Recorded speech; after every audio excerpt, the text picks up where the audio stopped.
Вечерта по трагедијата, првиот удар го почувствува болницата во Кочани. За иднината на младите во општината се грижи новото раководство, градоначалникот Владко Грозданов. Тој е мој гостин вечерва, заедно со првиот човек на Кочанската болница, доктор Катерина Панич-Мирчевска. Ви благодарам на двајцата што одвоивте време, што сте вечерва со нас. Доктор Мирчевска, ќе ве прашам вас. Слушнавме дека една година подоцна повредените се уште имаат потребна одредовна медицинска грижа. Што се случува во Кочанската болница? Може ли да им ја овозможите таа медицинска нега која што им е потребна и како функционирате во моментов? Добро вечер на вашите гледачи. Во Кочанската болница секако се трудиме да бидеме на нивото на задачата, со оглед на тоа што дека веќе една година е зад нас и една година во изминатата година во континуитет се грижиме и за досегашната рехабилитација. Во Кочанската болница остануваат дел од повредените добавуваат физикална терапија, значи и ги имаме потребната апаратура за физикална терапија, продолжуваат со масажите на нивните лузни.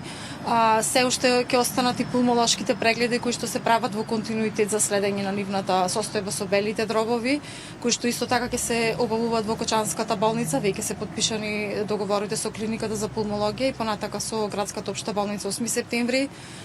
Дополнително, значи, останува терапијата на клиниката за дерматологија со третман со PDL ласерот на нивните лузни.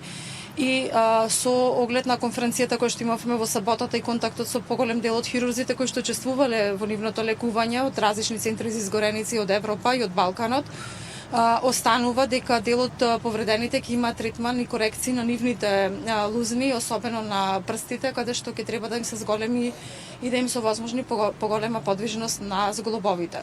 Меѓутоа морам да напоменам дека голем дел од нив се вратени на секојдневните функции, како што можевте да видите во текот на вчерашниот ден, кој што беше организиран за нив. Дел од повредените игра меморијален кошаркарски надпревар во чест на нивните починати другари и блиски. Слушнавме од вас дека тоа е еден вид на физикална терапија. Да, бидејќи ги користат рацете, ги користат дланките, а тоа секако е за во нивен интерес да може да се вратат на спортот како екипен спорт кошарката и голем дел на други спортски активности. И останува секако и понудена и психолошката поддршка во неколку центри, особено од Центарот за психолошка поддршка во рамките на Црвениот крст. Господин Грозданов, изминатите 3 дена Кочани им одаваше почит на жртвите во дискотеката Пулс. Им се заблагодари на сите оние кои што на било каков начин помогнаа во третманот, во лекувањето на повредените. Голем број на гости дојдоа изминатите 3 дена во Кочани. Како реагираат тие една година подоцна? Така. Имавме еден голем настан 3 дена кој беше организиран речиси последните 2 месеци од вработените во општината и организациониот одбор составен од Сдруженијето 16 март, Црвениот крст, Општа болница Кочани, советници, граѓани, институции. И додека го организиравме настанот, работевме максимално и многу напорно за да ништо не фали за време на настанот, но за време на самиот настан тие 3 дена не вратија како една година да поминала како за еден ден.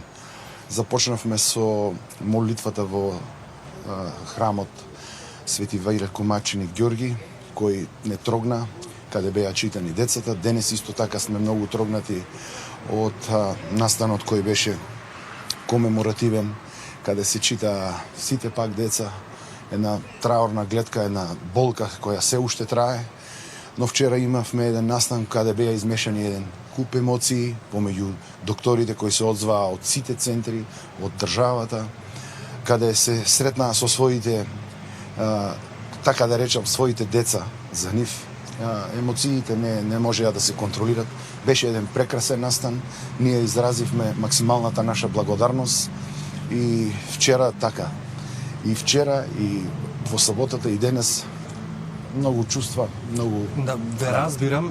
Дополнително што и вие како семејство ја почувствувавте таа трагедија, гледачите, граѓаните можеа да го видат сведоштвото на вашата ќерка во на видео кое што беше објавено на меѓународната конференција во Скопје. Како семејство ја издржавте оваа трагедија?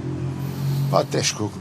Нема кој може да го поднесе лесно тоа, но сепак јас го гледам од друг аспект. Значи, штом сме живи, бидејќи трагедијата однесе многу животи, нема предавање, одиме понатаму, ги охрабрувам и сите деца, истото го правам и со моето дете, одиме понатаму, ќе ги најдеме сите можни третмани, сите можни клиники и ќе го решиме проблемот во текот на животот. Благодарам и на двајцата што бевте вечерва со нас, но